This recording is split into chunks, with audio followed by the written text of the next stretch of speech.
there are a lot of enforcement action going on the issue. So when could we expect some clarity on, and where we could have some roadmap on the matter, that when it could be clarified?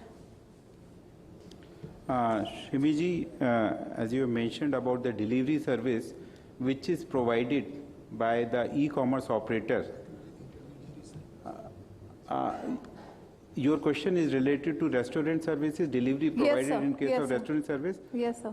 So in case of restaurant service which is provided by electronic commerce, ECO, electronic commerce operator, there, apart from the food from the restaurant, it is delivered at the doorstep of the customer who is making such order. So this delivery service, which is, because this ECO, this restaurant service is notified and a deeming provision has been created. So the ECO operator becomes the supplier of the restaurant service. In addition to restaurant service, a delivery is given at the doorstep of customer. So it becomes kind of composite service.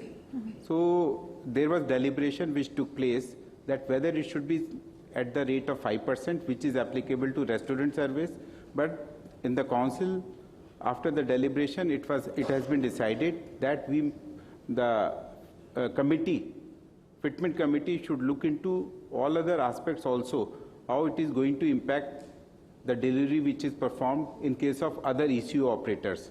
So issue has been deferred for further deliberation, and in due course it will be brought before the GST Council for clarification. So sir, till then what will happen to the notices sent to these food delivery platforms, sir, on the same issue, delivery services?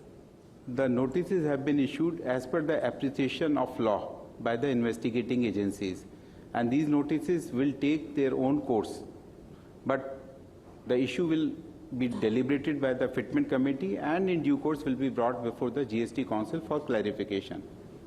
And the clarification will definitely have a bearing on the further course of action on those notices.